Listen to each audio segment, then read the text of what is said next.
করে কেন? কিন্তু দুঃখের বিষয়, আমরা নিজেদের ঘরে নিজেরা নুন না বানিয়ে তেজপাতা বানিয়ে দিয়েছি।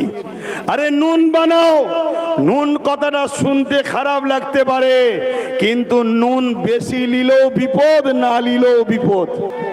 নুন হোক আর তেজপাতা ইউজ করবে আর ফেলে দেবে, আমাদেরকে সেটা করছে। এখন আমি সংক্ষেপ করব কেন, যেতে হবে, আপনাদের অসুবিধা হচ্ছে না তো? শেষ একটা বিষয় শুধু বলে যাব, SIR বিষয়টা কি? SIR বিষয়টা কি? অ্যাকচুয়ালি ভারতবর্ষের আগে 12 বার 13 বার SIR হয়েছে, নির্বাচন কমিশনরা বলছে 8 বার হয়েছে, আমি এটা ধরেই চলছি। SIR দেশের জন্য হওয়া ভালো, কিন্তু বর্তমান যে SIR হচ্ছে, এই SIRটা হলো রাজনীতির SIR। এটা আমাদের জন্য বড় ভয়ঙ্কর, দেশের জন্য ভয়ঙ্কর। এ থেকে আমাদের সবাইকে সজাগ হওয়া দরকার আছে না নাই? কিন্তু আমি আপনাদেরকে প্রশ্ন করব, এই রাজ্য সরকার কি বলেছিল? আমি বেঁচে থাকতে SIR হতে, জোরে বলুন, হতে। SIR শুরু হয়েছে না হয়নি? তাহলে রাজ্য সরকার আজকে বলুক সে বেঁচে আছে না মরে গেছে? তাহলে আজকে SIR হলো কেন, এই কৈফিয়ত দেওয়া দরকার আছে না নাই? অথচ আমার ভারতবর্ষে অনেক রাজ্যে তারা তাদের বিধানসভাতে বিল পাস করে SIR কে তাদের রাজ্যে রুখে দিয়েছে।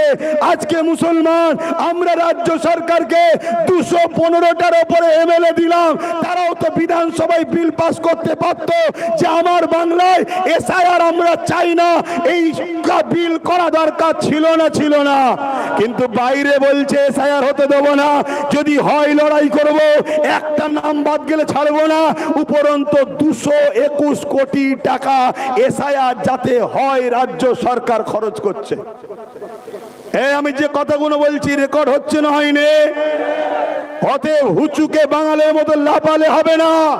তোমার মধ্যে যাররা পরিমাণ যদি ইনসানিয়াত থাকে, তুমি যদি ইসলামের ঘরের সন্তান হও, তাহলে এই কথাকে যাচাই বাছাই করো, করে আব্বাস সিদ্দিকীর বিরোধী করো। তাহলে 221 কোটি টাকা SIR যাতে হয়, এর জন্য রাজ্য সরকার বাজেট করেছে। আর 90,000-এর কাছাকাছি লোক যাতে অফিসার SIR দ্রুত করতে পারে, এই অফিসার রাজ্য সরকার নির্বাচন কমিশনারকে দিয়েছে 90,000-এর ওপরে। তাহলে বলুন, রাজ্য সরকার SIR এর পক্ষে না বিরুদ্ধে? জোরে বলুন। কিন্তু এরপরও আপনাদেরকে বলে যাব, আপনারা ঘাবড়ে গিয়ে ভুল পদক্ষেপ নেবেন না, কাগজপত্র জড়ো করুন।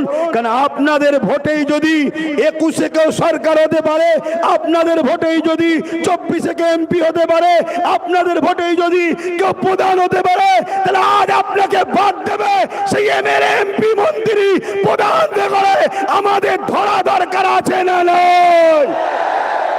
তাই ঘাবড়ে গিয়ে কোনো ভুল পদক্ষেপ নেবেন না, কাগজ জোগাড় করুন। আর নামের একটু একটু ভুলের জন্য অনেকে টেনশন করছে, খবরদার টেনশন করবেন না।